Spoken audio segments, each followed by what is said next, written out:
നമസ്കാരം. മലയാളി വാർത്ത ഇൻസൈഡിലേക്ക് സ്വാഗതം. ഗോവിന്ദചാമിയെ കണ്ണൂർ ജയിലിൽ നിന്ന് പുറത്തിറക്കിയതാര്? ഈ ചോദ്യം ഇപ്പോൾ കേരളത്തിൽ ശക്തമാകുന്നു. പോലീസ് ഉദ്യോഗസ്ഥർ പറയുന്നത് അസാമാന്യമായ ശാരീരിക കരുത്തുള്ള വ്യക്തിയാണ് ഗോവിന്ദചാമിയെന്ന്. ഒറ്റക്കൈ മാത്രമാണ് ഗോവിന്ദചാമിക്കുള്ളത്. എങ്കിലും രണ്ട് കൈകളുള്ളവനേക്കാൾ ഇരട്ടി ശക്തിയുണ്ട് ഇവനെന്ന് പോലീസ് ഉദ്യോഗസ്ഥർ പറയുന്നു. ജയിലിലെ പടുകൂറ്റൻ മതിൽ ഇവൻ ഒറ്റക്കൈ കൊണ്ട് പുഷ്പം പോലെ കടന്നു എന്നത് കേരളം ഇപ്പോഴും വിശ്വസിക്കുന്നില്ല. എന്നാൽ മഞ്ചേരി മെഡിക്കൽ കോളേജിലെ ഫോറൻസിക് വിഭാഗം പ്രൊഫസറും പോലീസ് സർജനുമായ ഡോക്ടർ ഹിതേഷ് ശങ്കർ ചില കാര്യങ്ങൾ വെളിപ്പെടുത്തുന്നു. പെൺകുട്ടിയെ പീഡിപ്പിച്ച് കൊലപ്പെടുത്തിയ കേസിൽ ഗോവിന്ദചാമിയെ അന്ന് അറസ്റ്റ് ചെയ്യുമ്പോൾ തൃശൂർ മെഡിക്കൽ കോളേജിലെ ഫോറൻസിക് വിഭാഗം മേധാവിയായിരുന്നു ഹിതേഷ് ശങ്കർ.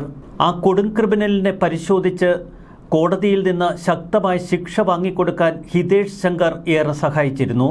കോടതിക്ക് മുൻപാകെ ഏറ്റവും ശക്തമായ തെളിവുകളായി അന്ന് പോലീസ് ഉയർത്തിക്കാട്ടിയത് ഡോക്ടർ ഹിതേഷ് ശങ്കറിന്റെ മൊഴികൾ. അന്ന് ഗോവിന്ദചാമിക്ക് വേണ്ടി ഹാജരായ അഭിഭാഷകൻ പ്രതിക്ക് ശാരീരിക വൈകല്യമുണ്ട് എന്ന ന്യായമാണ് കോടതിയിൽ ഉയർത്തിയത്.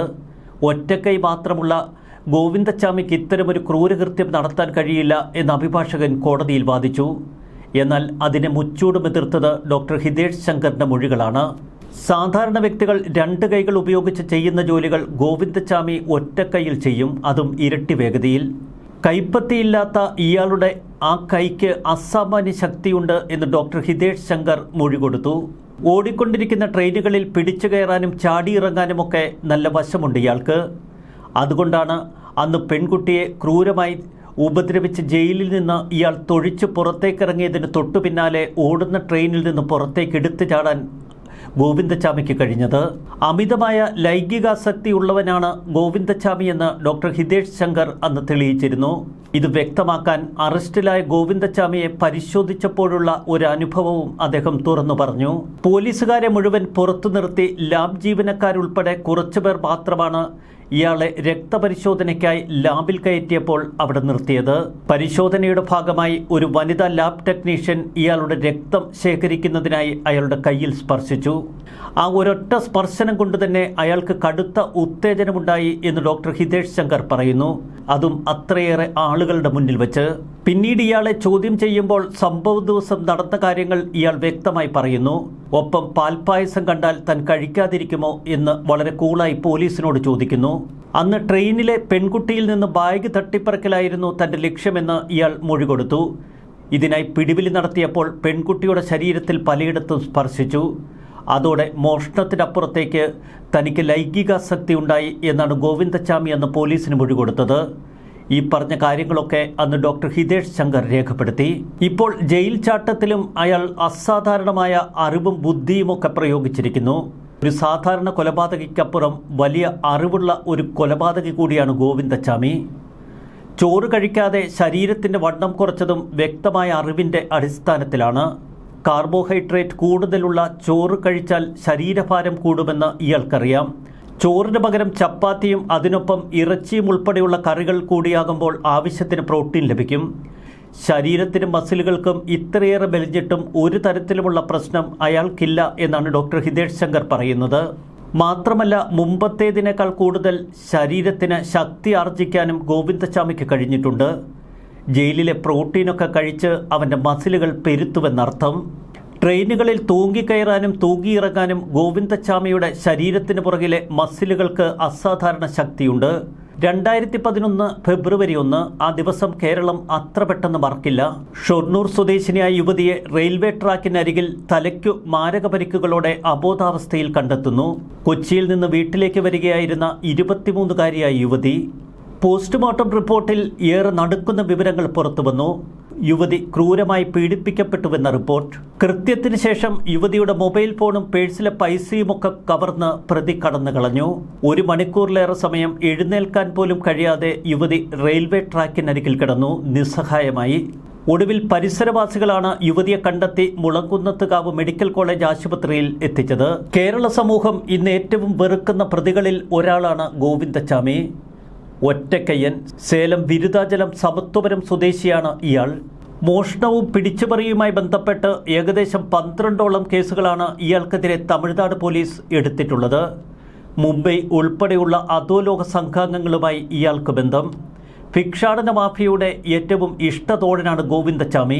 മോഷണക്കുറ്റത്തിൽപ്പെട്ട് ഇയാൾ തമിഴ്നാട്ടിൽ വിവിധ കാലയളവുകളിൽ ജയിൽ ശിക്ഷ അനുഭവിച്ചിട്ടുമുണ്ട്. തമിഴ്നാട്ടിൽ നിന്ന് രക്ഷപ്പെട്ട് ഇയാൾ മുംബൈയിലേക്ക് കടന്നു.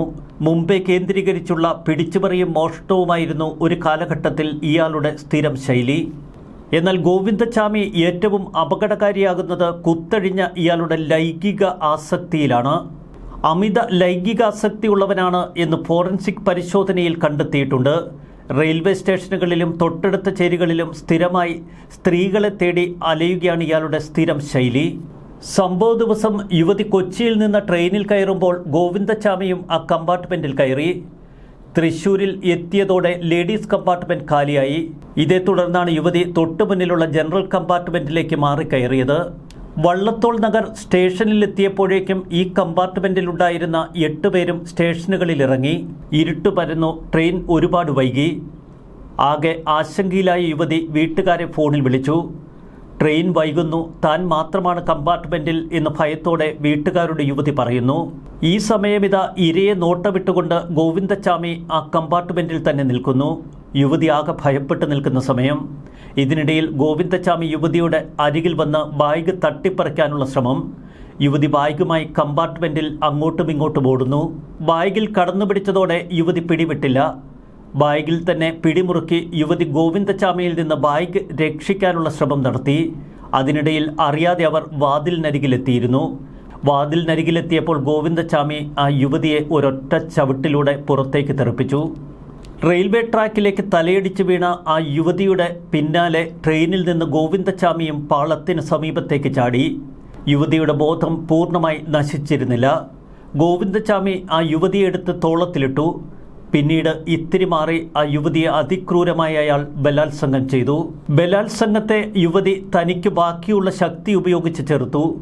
എന്നാൽ എതിർത്തപ്പോൾ ഒരു കല്ലെടുത്ത് മുഖത്തും തലയിലുമൊക്കെ അതിക്രൂരമായി അയാൾ ഇടിച്ചു. യുവതിയുടെ പക്കൽ വെറും 70 രൂപ മാത്രമായിരുന്നു ഉണ്ടായിരുന്നത്. പ്രതീക്ഷിച്ച പണം യുവതിയിൽ നിന്ന് കിട്ടാതെ വന്നതിൻ്റെ ദേഷ്യമാണ് ഹീനമായ കുറ്റകൃത്യത്തിന് തന്നെ പ്രേരിപ്പിച്ചത് എന്ന് ഗോവിന്ദച്ചാമി അന്വേഷണ സംഘത്തിന് മൊഴി കൊടുത്തു. പിറ്റേന്ന് നടക്കാനിരുന്ന പെണ്ണുകാണൽ ചടങ്ങിനായാണ് യുവതി ഷൊർണൂർ പാസഞ്ചർ ട്രെയിനിൽ പാമ്പാടി ഐവർ മഠത്തിനടുത്തുള്ള വീട്ടിലേക്ക് വന്നത്. സംഭവ ജട്ടലോടെ കേരളം കേൾക്കുന്നു. യുവതിയെ പീഡിപ്പിച്ചു കൊന്ന നരാധമന് വേണ്ടിയുള്ള വല പോലീസ് വിരിച്ചു. യുവതിയെ അപായപ്പെടുത്തിയ പ്രതിക്കായി അന്ന് പോലീസ് രാത്രി നാടുനീളെ പരതുമ്പോൾ റെയിൽവേ സംരക്ഷണ സേനയുടെ ഒലവക്കോട്ടെ ലോക്കപ്പിൽ ഗോവിന്ദച്ചാമി സുഖമായി ഉറങ്ങുന്നു. ചെന്നൈ മെയിലിൽ ടിക്കറ്റില്ലാതെ യാത്ര ചെയ്ത ഗോവിന്ദച്ചാമിയെ ഒരു പിച്ചക്കാരൻ എന്ന നിലയിലാണ് സുരക്ഷാ സേന തടങ്കലിൽ ലോക്കപ്പിലാക്കിയത്. എന്നാൽ റെയിൽവേ പോലീസ് ഇയാളെ വിശദമായി ചോദ്യം ചെയ്യുന്നതിൽ പരാജയപ്പെട്ടു. ഷർട്ടിലെ രക്തക്കറയുടെ കാരണം പോലും അവർ തിരഞ്ഞില്ല. പിന്നീട് ഏതോ ഒരു പോലീസുകാരൻ എവിടെ നിന്നാണ് ഈ രക്തക്കറ ഷർട്ടിൽ പറ്റിയത് എന്ന് ചോദിച്ചപ്പോൾ കൂട്ടുകാരുമായി വഴക്കുണ്ടാക്കിയതിൻ്റെ പേരിലാണ് ഷർട്ടിൽ ചോരക്കറ വീണത് എന്ന ഇയാളുടെ മറുപടി. യുവതിയെ ഉപദ്രവിക്കുന്നതിനിടയിൽ ഒരു സമീപവാസി അങ്ങോട്ടേക്ക് നടന്നു വന്നു. പെട്ടെന്ന് ഗോവിന്ദച്ചാമി ഓടി രക്ഷപ്പെടാനുള്ള ശ്രമങ്ങൾ തുടർന്നു. ഇതിനിടയിൽ നാട്ടുകാരിൽ ചിലർ യുവതിയെ അന്വേഷിച്ചു വരുന്നുണ്ടായിരുന്നു.